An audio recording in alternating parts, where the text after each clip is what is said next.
Bienvenido al canal de Narraciones Budismo.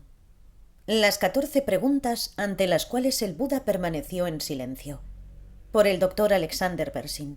Enseñanza extraída de la plataforma studybuddhism.com.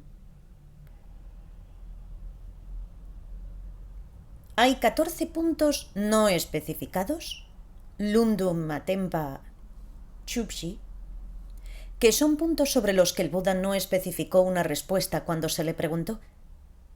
A menudo este conjunto de 14 se conoce como las 14 preguntas ante las cuales el Buda permaneció en silencio. La versión Mahayana. A aquellos que creen en un yo existente verdadero, encontrable o identidad, y en un universo existente verdadero, encontrable, el Buda no respondió cuando preguntaron: ¿el yo, la identidad o el universo son eternos? ¿Son no eternos, dado que sufren la impermanencia burda en el momento de su destrucción? ¿Son ambos? En el sentido de que algunos seres y sus entornos, como el creador Brahma y sus paraísos, son eternos, mientras que todo lo demás, como sus creaciones, no son eternos y terminan en el momento de su destrucción. ¿Ninguno, dado que es imposible saberlo? ¿Los yos o las identidades y el universo son finitos? ¿Infinitos? Ambos, en el sentido de que los seres limitados, los seres sintientes, son infinitos en número, pero el universo es finito en tamaño. ¿Ninguno, dado que es imposible saberlo? ¿El yo o la identidad de un Buda sigue existiendo después de la muerte? ¿No continúa después de la muerte? Ambos, en el sentido de que el cuerpo no continúa, pero la fuerza vital sí. ¿Ninguno? El Buda no respondió a estas preguntas porque no hay tal cosa como un yo o identidad existente verdaderamente encontrable para los seres limitados, los seres sintientes, o para un Buda, y no hay tal cosa como un universo existente verdaderamente encontrable. Por lo tanto, no puede haber preguntas sobre si tales cosas son eternas o no eternas, finitas e infinitas.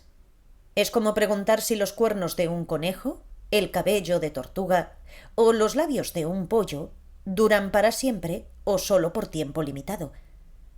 Si el Buda dijera que el yo y demás son eternos, estas personas caerían en la posición del eternalismo. Si dijera que no son eternos, caerían en la posición del nihilismo debido a que no entenderían su respuesta. Por lo tanto, era más hábil no especificar respuesta alguna. Para aquellos que creen en un cuerpo y fuerza vital existentes verdaderos y encontrables, el Buda no respondió cuando preguntaron: ¿el cuerpo y la fuerza vital son la misma entidad? ¿Entidades totalmente separadas y diferentes? Permaneció en silencio por una razón similar, dado que sólo malinterpretarían cualquier cosa que dijera. La versión Theravada. Una lista abreviada previa de 10 puntos no especificados aparecen en el canon Pali en el Sutra de Instrucciones más cortas a Malunkya. En Pali, Kula Malunkyobada Sutra, dentro de la colección de discursos de mediana longitud, en Pali Majjhima Nikaya. En esta versión, el monje Malunkyaputta era continuamente distraído por especulaciones metafísicas durante su meditación. Con el fin de regresarlo a su práctica de meditación intensiva, el Buda permaneció en silencio cuando Malunkyaputta le preguntó si el universo es eterno, el universo no es eterno, el universo es finito, el universo es infinito, después de la muerte un Buda sigue existiendo, después de la muerte un Buda no sigue existiendo, después de la muerte un Buda continúa y no continúa existiendo, después de la muerte un Buda ni continúa existiendo ni no continúa existiendo, el cuerpo y el yo son la misma entidad, el cuerpo y el yo son entidades diferentes y totalmente separadas.